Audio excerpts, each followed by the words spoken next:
Hi hello friends, welcome back to my channel. ಎಲ್ಲರೂ ಹೇಗಿದ್ದೀರಾ? Super ಆಗಿದ್ದೀರಾ ಅಂತ ತಿಳ್ಕೊಂತೀನಿ. ನಾನು ಕೂಡ ಸೂಪರ್ ಆಗಿದ್ದೀನಿ.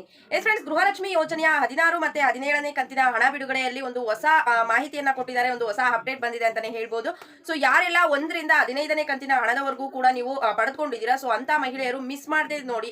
ಜೊತೆಗೆ ಯಾರಿಗೆಲ್ಲ ಇನ್ನೂ ಕೂಡ ಸ್ವಲ್ಪ ಪೆಂಡಿಂಗ್ ಉಳ್ಕೊಂಡಿದೆ ಅಂತವರು ಕೂಡ ತುಂಬಾನೇ ಇಂಪಾರ್ಟೆಂಟ್ ಮಾಹಿತಿ ಮಿಸ್ ಮಾಡದೆ ನೀವು ಕೂಡ ನೋಡಿ. ಸೊ ಬರೀ ಫ್ರೆಂಡ್ಸ್, ವಿಡಿಯೋನ ಸ್ಟಾರ್ಟ್ ಮಾಡೋದಕ್ಕಿಂತ ಮುಂಚೆ ನೀವೇನಾದ್ರೂ ಹೊಸದಾಗಿ ನಮ್ಮ ಚಾನಲ್ನ ನೋಡ್ತಾ ಇದ್ರೆ ಸೊ ಪ್ಲೀಸ್ ಬೇಗ ಬೇಗ ಸಬ್ಸ್ಕ್ರೈಬ್ ಮಾಡ್ಕೊಳ್ಳಿ. ಜೊತೆಗೆ ಪಕ್ಕದಲ್ಲಿ ಕಾಣ್ತಿರುವಂತಹ ಒಂದು ಬೆಲ್ ಐಕನ್ ಕ್ಲಿಕ್ ಮಾಡಿ ದಿನ ಆಪ್ಷನ್ ಮೇಲೆ ಕ್ಲಿಕ್ ಮಾಡಿದ್ರೆ ನಾನು ಹಾಕೋ ಪ್ರತಿಯೊಂದು ಹೊಸ ವಿಡಿಯೋದು ನೋಟಿಫಿಕೇಶನ್ ಎಲ್ಲರಿಗಿಂತ ಮೊದಲು ನಿಮಗೆ ರೀಚ್ ಆಗುತ್ತೆ. ಸೊ ಎಲ್ಲರಿಗಿಂತ ಮೊದಲು ವಿಡಿಯೋನ ನೀವೇ ನೋಡಬಹುದು. ಒಂದ್ ವೇಳೆ ಏನಾದರೂ ಫೇಸ್ಬುಕ್ ಪೇಜ್ ಅಲ್ಲಿ ವಿಸಿಟ್ ಮಾಡ್ತಾ ಇದ್ರೆ ಸೊ ಅಲ್ಲೂ ಕೂಡ ಫಾಲೋ ಮಾಡಿ, ಲೈಕ್ ಮಾಡಿ, ಕಮೆಂಟ್ ಮಾಡಿ, ಶೇರ್ ಮಾಡಿ, ಜೊತೆಗೆ ಸಪೋರ್ಟ್ ಮಾಡಿ ಅಂತ ಹೇಳೋದಕ್ಕೆ ಇಷ್ಟಪಡ್ತೀನಿ. ಯಾರೆಲ್ಲ ಫಾಲೋ ಸಬ್ಸ್ಕ್ರೈಬ್ ಮಾಡ್ಕೊಂಡು ಸಪೋರ್ಟ್ ಮಾಡ್ತಾ ಇದ್ದೀರಾ ಎಲ್ಲರಿಗೂ ಕೂಡ ಹೃದಯಪೂರ್ವಕ ಧನ್ಯವಾದಗಳು. ಒಂದು ಚಿಕ್ಕ ಇನ್ಫಾರ್ಮೇಶನ್ ಅನ್ನ ಕೊಡ್ತೀನಿ. ಏನಂತ ಅಂದ್ರೆ ನಿಮ್ಮೆಲ್ಲರಿಗೂ ಕೂಡ ತಿಳಿದಿರೋ ಹಾಗೆ ಇವಾಗ ಏನ್ ಮಾಡ್ತಿದ್ದಾರೆ ಅಂತ ಅಂದ್ರೆ ಬಸ್ ಚಾರ್ಜ್ ಅನ್ನ ಜಾಸ್ತಿ ಮಾಡ್ತಾ ಇದ್ದಾರೆ ಅಂತಾನೆ ಹೇಳ್ಬೋದು. ಅದ್ರ ಜೊತೆಗೆ ಹಾಲಿನ ದರ ಆಗಿರ್ಬೋದು, ನೀರಿನ ದರ ಆಗಿರ್ಬೋದು, ಕರೆಂಟ್ ದರ ಆಗಿರ್ಬೋದು, ಜೊತೆಗೆ ಬಂಗಾರದ ದರ ಕೂಡ ಹೆಚ್ಚಳ ಮಾಡೋದಕ್ಕೆ ನಮ್ಮ ಸರ್ಕಾರ ಸಿದ್ಧತೆಯನ್ನ ಮಾಡ್ಕೊಂಡಿದೆ. ಇದೆಲ್ಲ ಆಗಿದೆ. ನೆಕ್ಸ್ಟ್ ಇವಾಗ ಮೆಟ್ರೋ ಟಿಕೆಟ್ ದರವನ್ನ ಹೆಚ್ಚಳ ಮಾಡೋದಕ್ಕೂ ಕೂಡ ಮುಂದಾಗ್ತಾ ಇದ್ದಾರೆ ಅಂತಾನೆ ಹೇಳ್ಬೋದು. ನಮ್ಮ ಸರ್ಕಾರ ಬಡವರ ಪರ ಅಂತ ಹೇಳ್ಕೊಂಡು ಇದು ಏನ್ ಮಾಡ್ತಾ ಇದ್ದಾರೆ ಅಂತ ನಮ್ಗಂತೂ ಅರ್ಥ ಆಗ್ತಾ ಇಲ್ಲ. ಸೊ ಪ್ರತಿಯೊಂದರ ಬೆಲೆ ದರವನ್ನ ಇಲ್ಲಿ ಏನ್ ಮಾಡ್ತಾ ಇದ್ದಾರೆ, ಹೆಚ್ಚಳವನ್ನ ಮಾಡ್ತಾ ಇದ್ದಾರೆ. ಸೊ ತುಂಬಾನೇ ಬೇಸರದ ವಿಷಯ ಅಂತಾನೆ ಹೇಳ್ಬೋದು. ಪ್ರತಿಯೊಬ್ಬರಿಗೂ ಕೂಡ ಇಲ್ಲಿ ಬೇಸರ ಆಗ್ತಿರುವಂತದ್ದು ಕಾಮನ್. ಇವಾಗ ಏನಂತ ಅಂದ್ರೆ ಹೊಸದಾಗಿ ನೀಡಿರುವಂತಹ ಮಾಹಿತಿ ಏನಂತ ಅಂದ್ರೆ ಮೆಟ್ರೋ ದರವನ್ನ ಕೂಡ ಇಲ್ಲಿ ಹೆಚ್ಚಳ ಮಾಡ್ತಾ ಇದ್ದಾರೆ.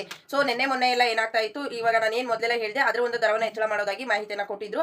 ಬಟ್ ನಿನ್ನೆ ಸಂಜೆಯಿಂದ ಬಂದಿರೋ ಮಾಹಿತಿ ಏನಂದ್ರೆ ಮೆಟ್ರೋ ಟಿಕೆಟ್ ದರವನ್ನ ಕೂಡ ಇಲ್ಲಿ ಹೆಚ್ಚಳ ಮಾಡ್ತಾ ಇದೀವಿ ಅಂತ ಹೇಳ್ತಿದ್ದಾರೆ. ಸೊ ಯಾವ್ದ್ರ ಒಂದು ಪ್ರೈಸ್ ಅನ್ನ ಇಲ್ಲಿ ಕನ್ಫರ್ಮ್ ಆಗಿ ಹೆಚ್ಚಳ ಮಾಡ್ತಾರೆ ಅಂತ ನಾವು ಕಾದು ನೋಡ್ಬೇಕಾಗಿದೆ. ನೆಕ್ಸ್ಟ್ ಇವಾಗ ಗೃಹಲಕ್ಷ್ಮಿ ಯೋಜನೆಯ 16 ಮತ್ತೆ 17ನೇ ಕಂತಿನ ಹಣ ಬಿಡುಗಡೆಯಲ್ಲಿ ಬಂದಿರುವಂತಹ ಹೊಸ ಮಾಹಿತಿ ಏನಂತ ಅಂದ್ರೆ, ಮೊದಲನೇದಾಗಿ ನೀವೇನಾದ್ರೂ 1ರಿಂದ ಹಿಡಿದು 15ನೇ ಕಂತಿನ ಹಣದವರೆಗೂ ಕೂಡ ನೀವು ಪಡೆದುಕೊಂಡಿದ್ರೆ 2000 ಅಂತ ಅಂದ್ರೆ ನಿಮಗೆ 16 ಮತ್ತೆ 17, 18, 19, 20 ಸೊ ಈ ರೀತಿ ನೆಕ್ಸ್ಟ್ ಬರುವಂತಹ ಕಂತುಗಳ ಹಣ ಯಾವುದೇ ರೀತಿ ತೊಂದರೆ ಇಲ್ಲದೆ ಬರುತ್ತೆ ಅಂತ ಕೂಡ ಹೇಳಿದ್ದಾರೆ. ನೆಕ್ಸ್ಟ್ ಎರಡನೇದಾಗಿ ನೋಡೋದಾದ್ರೆ ನಿಮಗೆ ಏನಾದ್ರೂ 1ರಿಂದ ಒಂದು 10 ಕಂತು ಅಥವಾ 11, 12 ಸೊ ಇನ್ನೇನಾದ್ರೂ 2, 3, 4 ಸೊ ಈ ರೀತಿ ಕಂತುಗಳ ಹಣ ಬ್ಯಾಲೆನ್ಸ್ ಉಳ್ಕೊಂಡಿದೆ ಅಂತ ಅಂದ್ರೆ ನಿಮಗೆ ಬ್ಯಾಲೆನ್ಸ್ ಉಳ್ಕೊಂಡಿರುವಂತಹ ಹಣ ಮೊದಲಿಗೆ ನಾವು ಜಮಾ ಮಾಡ್ತೀವಿ.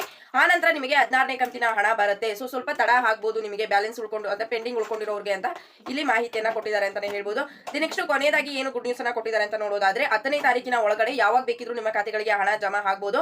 ಸಂಕ್ರಾಂತಿ ಹಬ್ಬದ ಒಳಗಡೆ ನಿಮಗೆ ಹಣವನ್ನ ಜಮಾ ಮಾಡ್ತೀವಿ ಅಂತ ಇಲ್ಲಿ ಸರ್ಕಾರದ ಕಡೆಯಿಂದ ಗುಡ್ ನ್ಯೂಸ್ ಅನ್ನ ಕೊಟ್ಟಿದ್ದಾರೆ. ಸೊ ಮೊನ್ನೆ ಇನ್ಫಾರ್ಮೇಶನ್ ಅನ್ನ ಕೊಟ್ಟರು. ಸೊ ನಾನು ಕೂಡ ಅದನ್ನ ನಿಮಗೆ ತಿಳಿಸ್ಕೊಟ್ಟಿದ್ದೆ. ಆಲ್ರೆಡಿ ಎಲ್ಲ ಒಂದು ಸಿದ್ಧತೆ ಆಗಿದೆ. ಡಿಬಿಟಿ ಮುಖಾಂತರ ಪುಷ್ ಮಾಡೋದಕ್ಕೂ ಕೂಡ ರೆಡಿ ಆಗಿದ್ದಾರೆ. ಅಕಸ್ಮಾತ್ ಏನಾದ್ರೂ ಪುಷ್ ಆದ್ರೆ ನಿಮ್ ಖಾತೆಗಳಿಗೆ ಹಣ ಬರುತ್ತೆ, ಒಂದ್ಸಲ ಚೆಕ್ ಮಾಡ್ಕೊಂಡು ನೋಡ್ಕೊಳ್ಳಿ ಅಂತ ಕೂಡ ಹೇಳಿದೆ. ಸೊ ಸರ್ಕಾರದ ಕಡೆಯಿಂದ ಆ ರೀತಿ ಮಾಹಿತಿ ಕೂಡ ಬಂದಿತ್ತು. ಬಟ್ ಇಲ್ಲಿ ಯಾರಿಗೂ ಕೂಡ ಇನ್ನೂ ಜಮಾ ಆಗಿಲ್ಲ, ಸಿದ್ಧತೆ ಮಾಡ್ಕೊಂಡಿದ್ದಾರೆ. ಬಟ್ ಡಿಬಿಟಿ ಮುಖಾಂತರ ಏನು ಪುಷ್ ಮಾಡಿಲ್ಲ. 10ನೇ ತಾರೀಕು ಅಥವಾ 15ನೇ ತಾರೀಕಿನ ಒಳಗಡೆ ಇಲ್ಲಿ ಹಣ ಜಮಾ ಆಗುತ್ತೆ ಅಂತ ತಿಳಿಸ್ಕೊಟ್ಟಿದ್ದಾರೆ. ಸೊ ಈ ಒಂದು ಮಾಹಿತಿ ಇಷ್ಟ ಆಯ್ತು ಅಂತ ಅನ್ಕೊಳ್ತೀನಿ. ಇಷ್ಟ ಆಗಿದ್ರೆ ಲೈಕ್ ಮಾಡಿ, ಕಮೆಂಟ್ ಮಾಡಿ, ಶೇರ್ ಮಾಡಿ. ಯಾರೆಲ್ಲ ಇನ್ನೂ ಕೂಡ ಫಾಲೋ ಸಬ್ಸ್ಕ್ರೈಬ್ ಮಾಡ್ಕೊಂಡಿಲ್ಲ ಸೊ ಬೇಗ ಬೇಗ ಮಾಡ್ಕೊಳ್ಳಿ. Thank you friends, bye by.